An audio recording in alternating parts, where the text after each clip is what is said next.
अपने previous topic को ही continue करने के लिए जा रहे हैं और प्रीवियस टॉपिक जो है हमारा कल वाला वो था रिमांड। उसी टॉपिक को आगे कंटिन्यू करेंगे। कल हमने पढ़ी थी रिमांड की ग्राउंड्स पढ़ी थी, हमने ये उसके रेलेवेंट प्रोविजंस पढ़ी थी और इसके अलावा रिमांड जो है उसको हमने पुलिस रूल्स के पर्सपेक्टिव में पढ़ा था, हाई कोर्ट रूल्स का हमने हवाला दिया था और मेडिकल रूल्स का हमने हवाला दिया था। बट जो है मुकम्मल डिटेल्स जो है वो हम कल इसके लेक्चर्स कंप्लीट नहीं कर पाए थे, तो आज जो है कुछ रेस्ट ऑफ पोर्शंस हम उनको पढ़ने की कोशिश करते हैं। तो रिमांड जो है हमने कल बात की थी कि रिमांड का मतलब ये है to send back the case person या इसके अलावा कोई भी और चीज़ जो है उसको सेंड बैक करते हैं। ठीक है, जब फिज़िकल रिमांड की बात करते हैं तो इसका मतलब फ़िज़िकल कस्टडी, बॉडी जो है वो पुलिस को देते हैं for the purpose of investigation to effect the recovery, और दूसरा पर्पज़ ये होता है for the completion of investigation. दो इसके पर्पज़ होते हैं, लेकिन उसके लिए जब ये दो पर्पज़ के लिए रिमांड ग्रांट करना है तो साथ में हमने पढ़ा था कि कुछ हाई कोर्ट रूल्स ने और अपेक्स कोर्ट्स की जजमेंट्स ने कुछ पाबंदी लगा दी हुई है। उनमें कहा गया है कि रिमांड तब ग्रांट करना है, जैसा कि CRPC 167 कहता है, जब एक्विजिशन किसी शख्स के बारे में वेल फाउंडेड हो, जब किसी शख्स के बारे में इल्ज़ाम जो है उसके ऊपर जो इल्ज़ाम लगाया गया शहादत भी मौजूद हो, एविडेंस मौजूद हो, तो देन जो है एक्विजिशन जब इस टाइप की होगी तो देन एक्विजिशन वेल फाउंडेड है, फिर रिमांड जो है ग्रांट किया जा सकता है। अदरवाइज रिमांड ऑथराइज नहीं किया जाएगा, क्योंकि लिबर्टी किसी भी शख्स की उसका बेसिक फंडामेंटल राइट है, उसको किसी सूरत में भी उसको कर्टेल नहीं करना, उसको सप्रेस नहीं करना। फिर हमने बात की थी कि रिमांड जो है फीमेल को कब रिमांड जो है ग्रांट, फीमेल का रिमांड सिर्फ डेकोइटी और मर्डर के केसेस के अंदर होगा। फिर देन हमने वो बात की थी कि पुलिस रूल्स की, और पुलिस रूल्स के अंदर हमने 4 ग्राउंड्स पढ़ी थी जिनकी ऊपर जो बेस के ऊपर रिमांड ग्रांट किया जा सकता है, और हमने कहा था कि ये 4 ग्राउंड हों, 4 रीजंस हों जिनके ऊपर रिमांड की वो बेस है, रिमांड की ग्राउंड्स हैं। रिमांड के लिए आप रिक्वेस्ट इन 4 ग्राउंड्स के ऊपर कर सकते हैं, तो वो पुलिस रूल्स को भी हमने देखा था। अब आज जो है हम कंसल्ट करेंगे हाई कोर्ट रूल्स को, पुलिस ऑर्डर्स को और साथ में मेडिकल एक्ट को। मेडिकल एक्ट को हमें डिस्कस करना क्यों ज़रूरी है? मेडिकल एक्ट को इसलिए डिस्कस करना ज़रूरी है कि बाज़ औक़ात पुलिस जो है वो टॉर्चर करती है किसी भी शख्स के ऊपर। जब पुलिस किसी भी शख्स के ऊपर टॉर्चर करती है, उसको मारती है, और अगर मारना साबित हो जाता है तो देन क्या होगा कि अब मैजिस्ट्रेट को एक एप्लीकेशन दी जाएगी। एप्लीकेशन किस चीज़ की दी जाएगी कि मेरा फिज़िकल एग्जामिनेशन करवाया जाए। तो जो शख्स फिज़िकल एग्जामिनेशन के लिए एप्लीकेशन देगा तो मैजिस्ट्रेट एक उसकी एप्लीकेशन अलाउ कर देगा और कहेगा कि इस शख्स का मेडिकल एग्जामिनेशन किया जाए। उसका मेडिकल बोर्ड जो है वो मेडिकल एग्जामिनेशन करता है। मेडिकल जो एड एक्ट 2004 है उसका सेक्शन 4 है, उसमें वाज़ह तौर पे लिखा हुआ है कि मेडिकल जो है किसी भी शख्स का डिस्ट्रिक्ट लेवल पे किस तरह से होना है। देन जो है फिर हमारे पास जो फर्दर प्रोविजंस हैं उनमें बताया गया है कि मेडिकल किसी भी शख्स का जो है वो इसके बाद जो डिविजनल फॉर्म के ऊपर और जो है प्रोविंशियल फॉर्म के ऊपर कब होना है, तो वो सारा प्रोसीजर हमारे पास मौजूद है। तो मजिस्ट्रेट को एप्लीकेशन देगा वो शख्स जो ये क्लेम करता है, जो ये कहता है कि मुझे टॉर्चर किया गया है, मुझे मारा गया है, तो ये इलीगल एक्ट है। किसी भी शख्स को मारना कानूनन जो है वो जुर्म है। टॉर्चर उसके ऊपर नहीं कर सकते, तो जो भी प्रोसेस होना है वो अकॉर्डिंग टू लॉ होना है।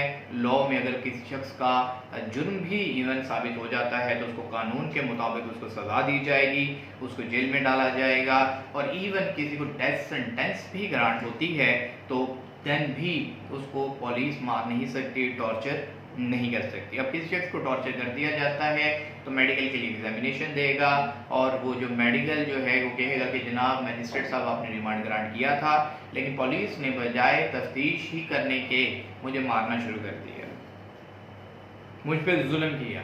तो जो वो मेडिकल होगा और उसमें ये बात साबित हो जाए वाकई ही कि पुलिस ने जो है टॉर्चर किया है, तो इसके हवाले से हमारे पास सेक्शन 157 मौजूद है।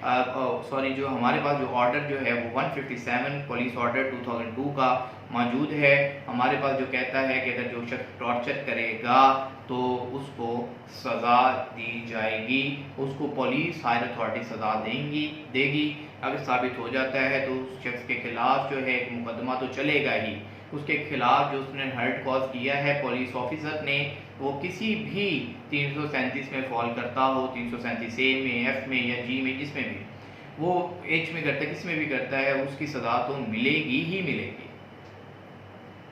तो उसके बावजूद, लेकिन उसके साथ साथ उसकी सज़ा मिलने के साथ साथ पुलिस ऑर्डर के मुताबिक उसके खिलाफ कार्रवाई भी होना है। और वो कार्रवाई जो है पुलिस ऑर्डर के हमारे पास सेक्शन जो है वो मौजूद हैं, ऑर्डर्स मौजूद हैं। 155 है, 156 है, 157 है, जिसमें ये बात की गई है कि अगर कोई शख्स भी गिरफ्तार हो जाता है तो उसको एज सुन एज पॉसिबल पेश करना है मजिस्ट्रेट के सामने।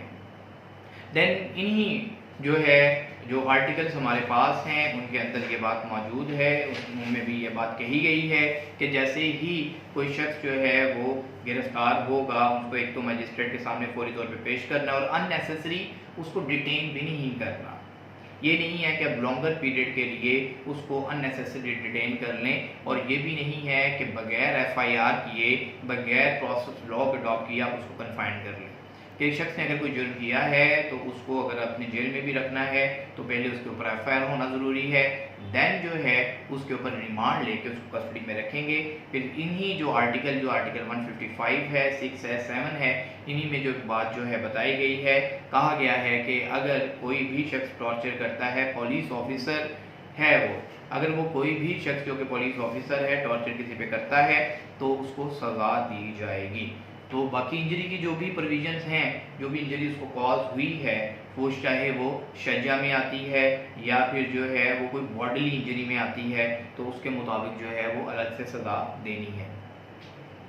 तो ये तो हमारे पास बात थी पुलिस ऑर्डर्स की। पुलिस ऑर्डर्स मेजर एक्ट है यहाँ पे? जी है, मेजर एक्ट है।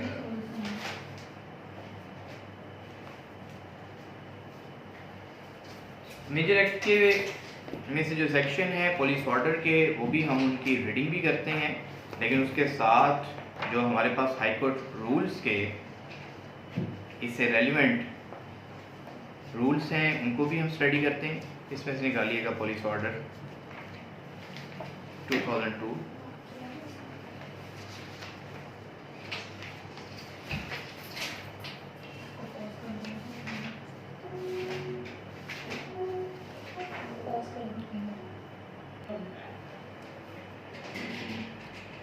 रिमांड के हवाले से अब high court orders and rules को हम देख रहे हैं। इसके लिए हमारे पास जो है इसका चैप्टर 11 है, वॉल्यूम 3 है, पार्ट बी है, जिसके अंदर सबसे पहले बात की गई है इसके में कि distinction between remand to the police custody and remand to the judicial lockup. दोनों में एक डिफरेंस बताने की कोशिश की गई है कि फिजिकल रिमांड क्या है, जुडिशियल रिमांड क्या है। फिजिकल रिमांड तो हमने पढ़ा कि जब ही कोई शख्स गिरफ्तार हुआ तो गिरफ्तार होने के 15 दिन तक उसका एक फिजिकल रिमांड दिया जा सकता है। जब उसके 15 दिन पूरे हो जाते हैं या उससे पहले मजिस्ट्रेट को लगता है कि फर्दर फिजिकल रिमांड देना ज़रूरी नहीं है, तो देन उसका जुडिशियल रिमांड स्टार्ट हो जाता है। और जुडिशियल रिमांड भी उसका कम से कम हर दफ़ा का जो रिमांड है वो 15 दिन का होगा, बाकी ये एक्सटेंड हो सकता है टाइम टू टाइम। तो यहाँ भी यही बात है कि जैसे उसका फिजिकल रिमांड का टाइम पीरियड पूरा हो जाएगा तो उसको जुडिशियल रिमांड, जुडिशियल कस्टडी में भेज दिया जाएगा। आगे बात है non completion of police investigation does not justify detention by police. Police कहती है कि हमारी इन्वेस्टिगेशन जो है वो कंप्लीट नहीं हो पा रही है, तो हमें जो है इसकी इन्वेस्टिगेशन करने के लिए 15 दिन से बाद की भी मोहलत दी जाए। लेकिन 15 दिन से बाद की फिजिकल कस्टडी 15 दिन से ज़्यादा नहीं दी जा सकती।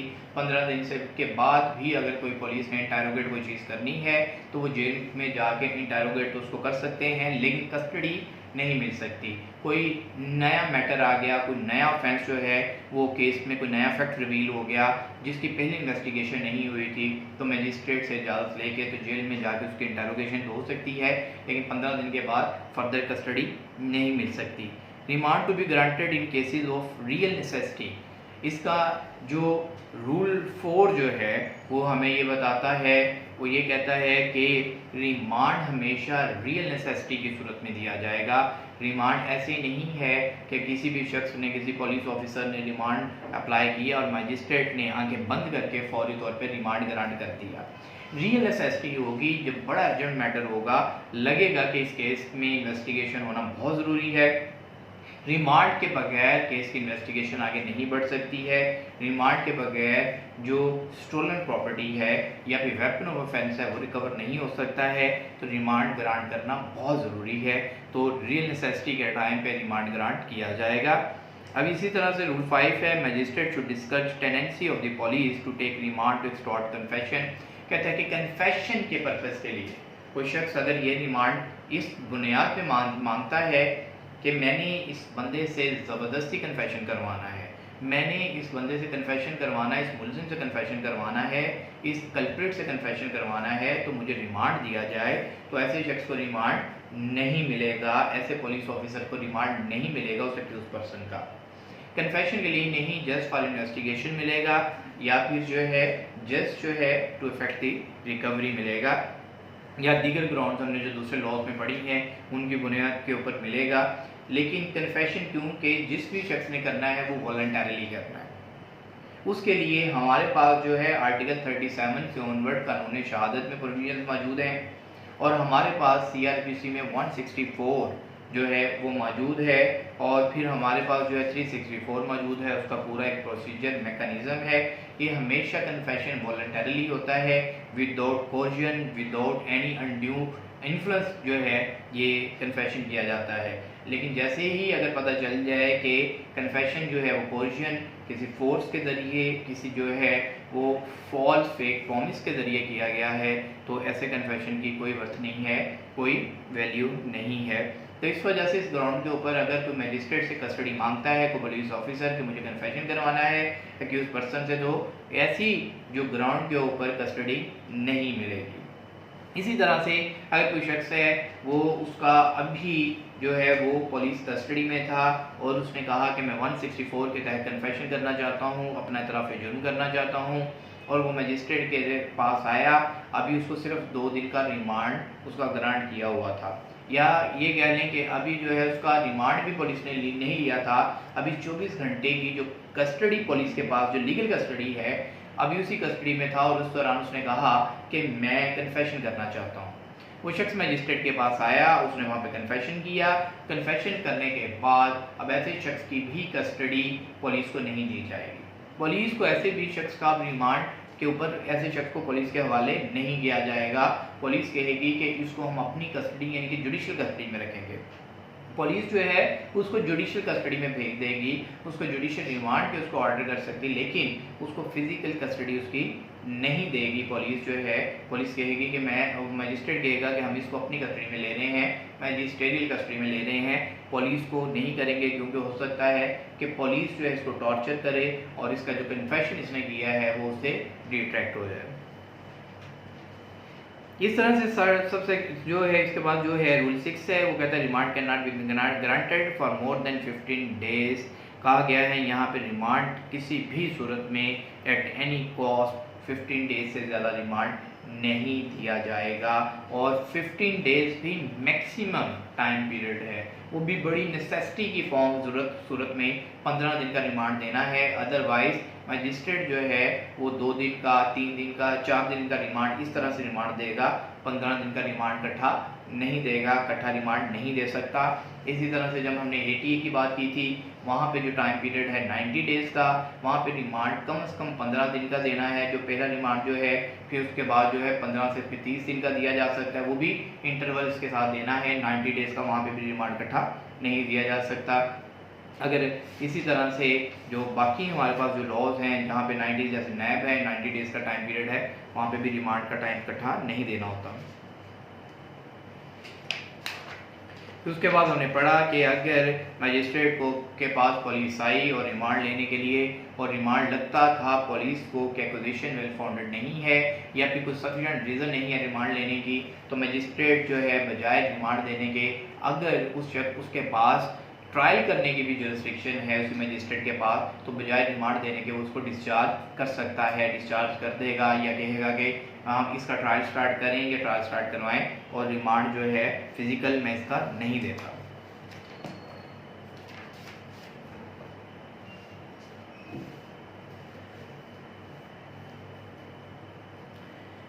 फिर हमारे पास जो है आगे accuse must be produce before magistrate who should satisfy himself about necessity for remand.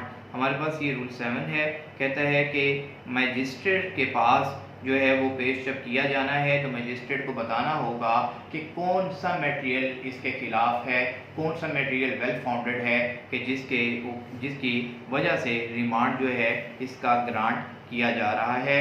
उसके बाद जो है कुछ प्रिंसिपल्स हैं रूल 8 के अंदर, प्रिंसिपल अप्लाइंग रिमांड केसेस के रिमांड के केसेस के अंदर कौन से प्रिंसिपल्स जो हैं वो फॉलो करते हैं।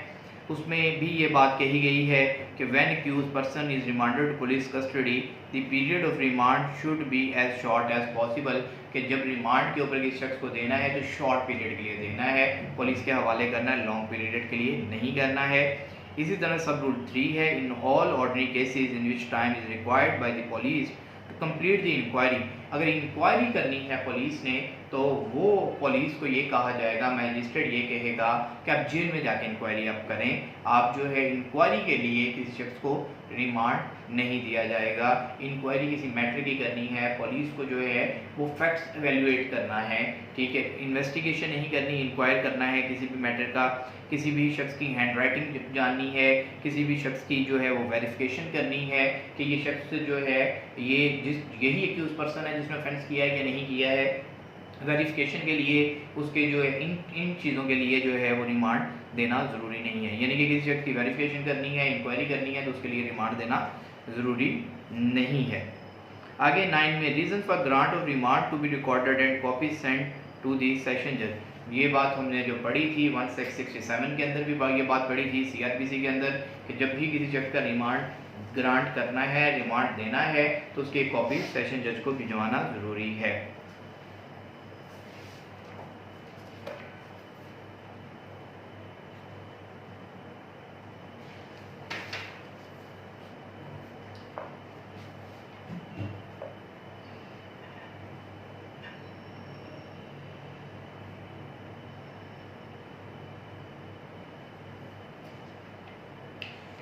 सेक्शन हमारे पास जो है रूल 12 है वो कुछ प्रिविलेज उसने एक्यूज को भी दिया हुआ है।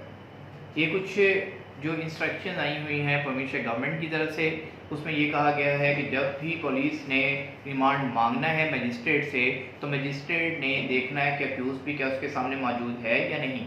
रिमांड के टाइम पे एक्यूज पर्सन का मजिस्ट्रेट के सामने मौजूद होना ज़रूरी है और मजिस्ट्रेट उसे सवाल पूछ सकता है, उसको कह सकता है कि बताओ हम क्यों तुम्हारा रिमांड ना दें।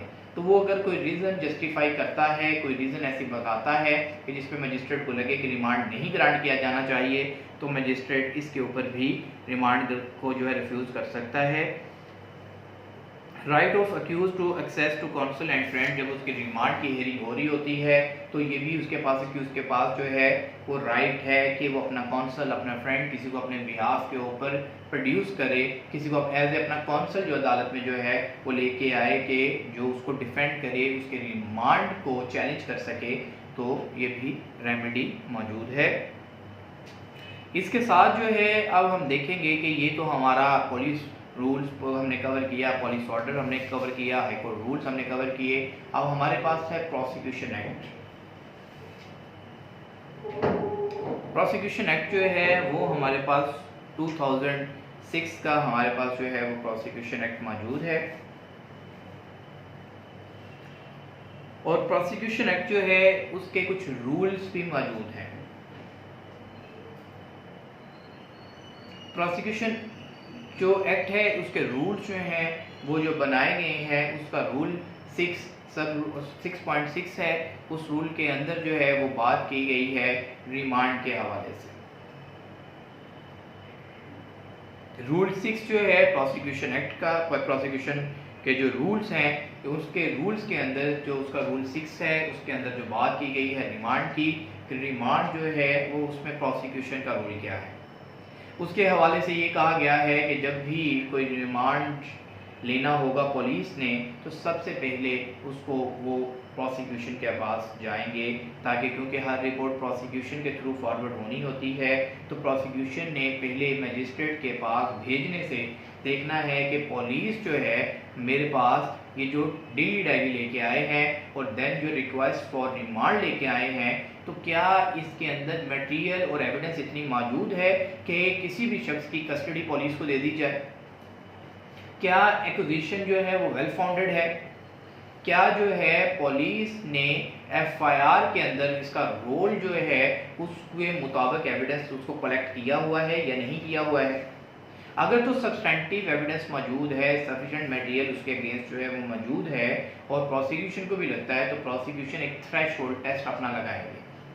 थ्रेशोल्ड टेस्ट मीन्स ये है कि प्रोसिक्यूशन ने उसको एवेल्युएट करना है उस जो पुलिस की रिक्वेस्ट को, कि क्या इसमें सारा मटेरियल मौजूद है जो कि किसी की कस्टडी लेने के लिए ज़रूरी होना चाहिए। तो जब वो प्रोसिक्यूशन नाज़िर समझेगी तो प्रोसिक्यूशन फिर अपना थ्रेशोल्ड टेस्ट लगाएगी, उसके ऊपर अपने कमेंट्स लिखेगी उस रिक्वेस्ट जो कि फॉरवर्ड की होती है उस पेपर के ऊपर जो कि पुलिस लेके आती है कि रिमांड मांगने के लिए, उसके ऊपर वो लिखेंगे कि इसके ऊपर जो है एफआईआर जो और जो में ये जो बंदा नॉमिनेटेड है, क्या ये प्रीवियसली कन्विक्टेड है या नहीं है, क्या ये शख्स जो है इससे कोई रिकवरी हुई है या नहीं हुई है, क्या ये इसकी कस्टडी पुलिस के लिए कितना रिक्वायर्ड है, या क्या ये बंदा जो है इसको रिमांड फिजिकल जो है वो पुलिस को रिफ्यूज़ भी करना चाहिए या देना ही चाहिए। तो ये सारी जो चीज़ें हैं वो लिखी जाती हैं। तो जब लिखने के बाद इसमें फिर क्या होगा कि जब ये सारी चीज़ें मजिस्ट्रेट के पास पहुंचेगी तो मजिस्ट्रेट उस कंक्लूजन पे पहुंच जाएगा कि प्रोसिक्यूशन क्या कह रही है, पुलिस क्या कह रही है, और उसके मुताबिक इसके नतीजे पे होगी कि रिमांड किसी शख्स का ग्रांट करना है या नहीं करना है।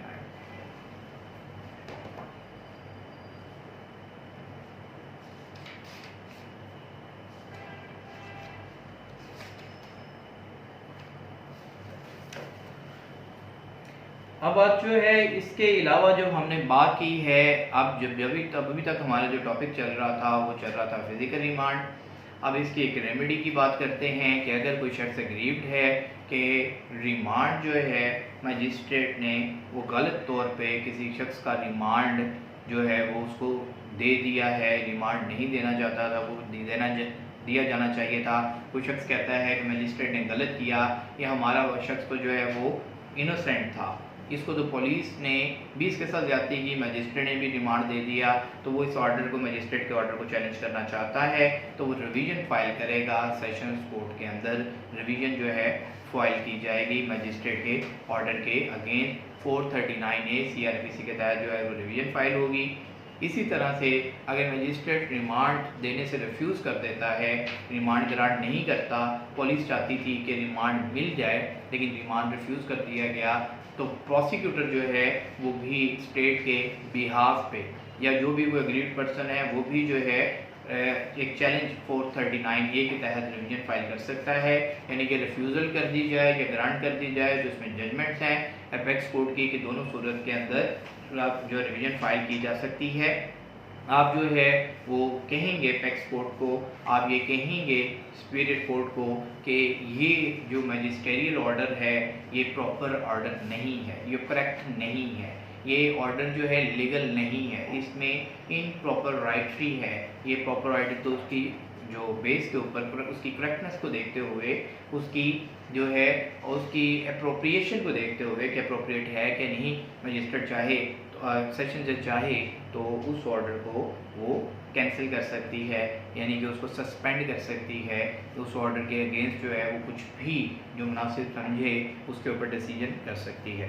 तो बहरहाल ये रेमेडी मौजूद है कि आप जो इस मजिस्ट्रियल के ऑर्डर को सेशंस कोर्ट में चैलेंज कर सकते हैं रिवीजन में।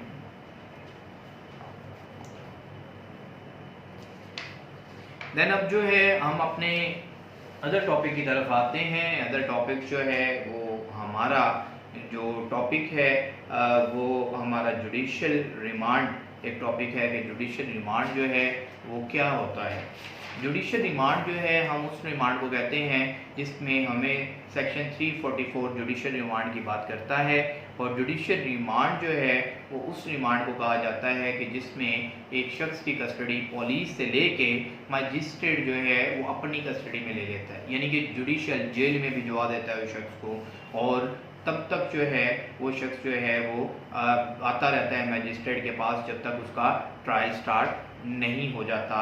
तो जब उसका ट्रायल स्टार्ट होगा तब भी आएगा, लेकिन ड्यूरिंग जुडिशियल रिमांड जो है जब तक उसका ट्रायल स्टार्ट नहीं होता तो मजिस्ट्रेट उसको किस शख्स को जब बुलाएगा तो उसको मैक्सिमम जो है उसने 15 दिन के अंदर अंदर उसको बुलाना है, ताकि उसको चेक करने के लिए कि क्या ये जो शख्स है इसको कोई नुकसान तो नहीं पहुंचाया गया, क्या ये शख्स जो है वो ठीक सलामत है।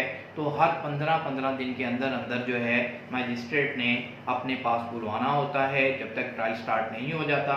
तो जब ट्रायल स्टार्ट हो जाता है तो फिर तो जैसे जैसे डेट्स जो होती हैं, जैसे एविडेंस होता है, दोनों पार्टीज़ की कन्वीनियंस है उसके मुताबिक जो है वो खास जो है वो आते रहते हैं। लेकिन जब जुडिशियल कस्टडी में कोई शख्स चला जाए तो तब जो है उसकी कस्टडी पुलिस को नहीं मिलती, पुलिस को उसकी जो है कस्टडी नहीं दी जा सकती, तब जो है पुलिस का रोल ख़त्म हो जाता है। अब वो जुडिशियल कस्टडी में, अदालती कस्टडी में जो बंदा चला जाता है वो मतलब अक्यूज पर्सन वहाँ पे चला जाता है। अब बात करते हैं हम सक्सेसिव रिमांड की।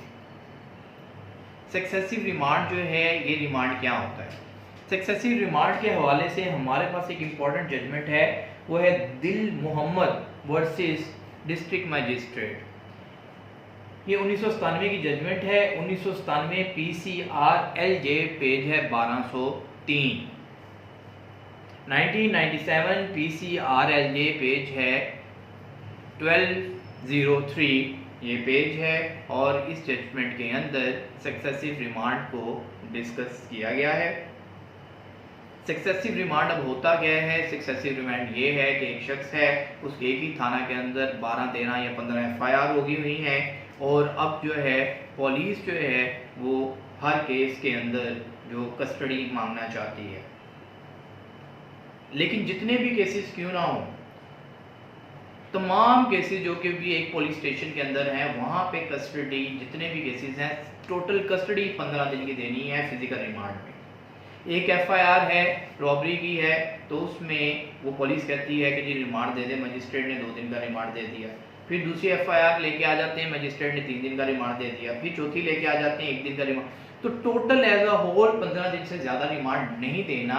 तो जो हर दूसरे केस के अंदर रिमांड दिया जाता है उसको सक्सेसिव रिमांड बोलते हैं। और ये रिमांड जो है इसलिए ये पाबंदी 15 दिन की इसके ऊपर लगाई गई है कि ऐसा ना हो कि ये सिलसिला रिमांड का कभी ख़त्म ही ना हो।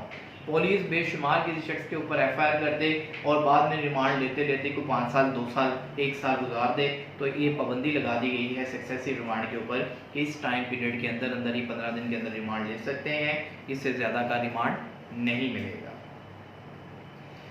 देन ये भी हमारा टॉपिक जो है वो कवर हो गया। मेडिकल वाला पोर्शन भी हमने कवर कर लिया है। हमने जुडिशियल रिमांड, अब हमारा रह गया है ट्रांजिटरी रिमांड। ट्रांजिटरी रिमांड, इसको हम सफरी रिमांड भी कहते हैं। अच्छा, इससे पहले एक जजमेंट है जो मैंने वो बताई थी, गुलाम सरवर जजमेंट जो है वो हमारे पास है 1984 की जजमेंट है। 1984 PCRLJ पेज है 2255।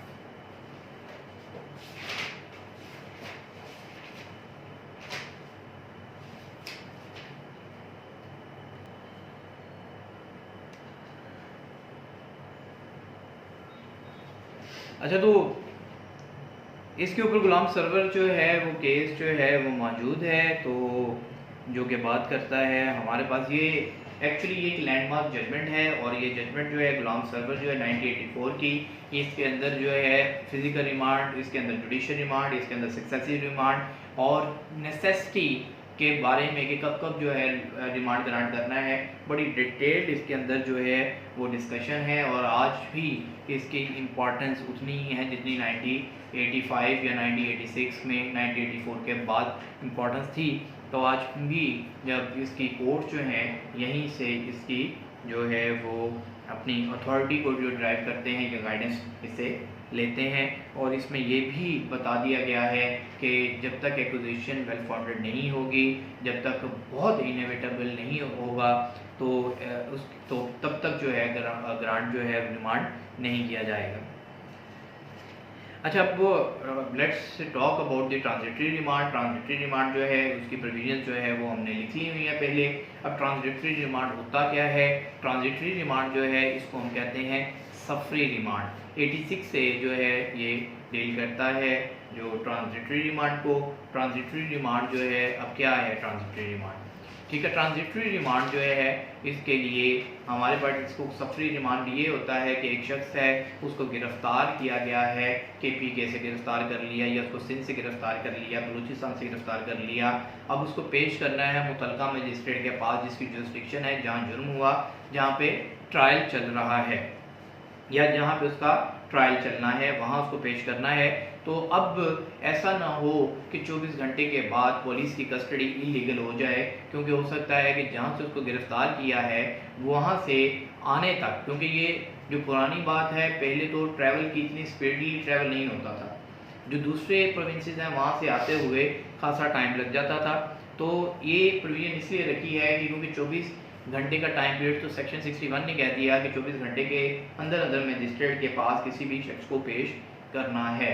अब 24 घंटे से ज़्यादा क्योंकि वो बहुत डिस्टेंस पे है, पेश करते उस मजिस्ट्रेट के पास जिसके पास जुरिस्डिक्शन है 24 घंटे से टाइम ज़्यादा हो जाएगा, तो उसके लिए एक फैसिलिटी रख दी है। कहा गया कि आप मुतलका जो करीबी मजिस्ट्रेट है, कि जैसे एक बंदा अगर KPK में पकड़ा गया है तो वहीं से आप सफरी रिमांड ले लें। आप कहें कि जी मैंने मुतलका मजिस्ट्रेट जो कि लाहौर में बैठा हुआ है या फैसलाबाद में बैठा है, जिसकी एरिया में ऑफेंस हुआ है, ट्रायल तो वहाँ पे चलना है, लेकिन मैं 24 घंटे में वहाँ पहुँच नहीं सकता। आप करीबी तरीन मजिस्ट्रेट आप हैं, तो आप लिहाजा इस तरह से करें कि मुझे जो है एक दफ़ा सफरी रिमांड दे दें, ट्रांजिटरी रिमांड ग्रांट मुझे कर दें, ताकि मैं मुतलका मजिस्ट्रेट के पास जाके उसको पेश कर लूँ। तो इसको सफरी रिमांड कहते हैं। तो उस जो है अगर तो 20 माइल्स के अंदर अंदर जो है अगर वो बंदा जो है वो पकड़ा जाता है, 20 माइल जहाँ से पकड़ा जाता है वहाँ 20 माइल्स के अंदर अंदर वो DSP या करीबी मजिस्ट्रेट है तो देन तो वहाँ पेश किया जाएगा, नहीं तो जो फिर उस शख्स को मुतलका मजिस्ट्रेट के पास पेश किया जाए। 20 मील के अंदर अंदर अगर तो कोई मजिस्ट्रेट मौजूद है जहाँ से उसको पकड़ा था, देन करीबी मजिस्ट्रेट के पास, नहीं तो जो कंसर्न जिसकी जुरिस्डिक्शन जिसने वारंट ऑफ अरेस्ट इशू किया था उसके पास पेश किया जाएगा। तो हमारे पास जो है वो ट्रांजिटरी रिमांड जो है इसके लिए सब सेक्शन 86 ही नहीं है, बल्कि अगर इसको मैं अपने व्यू से इसको बात करूं तो हमारे पास जो है सेक्शन जो ट्रांजिटरी रिमांड है वो एक्चुअली अगेन जो स्टार्ट हो जाता है हमारे पास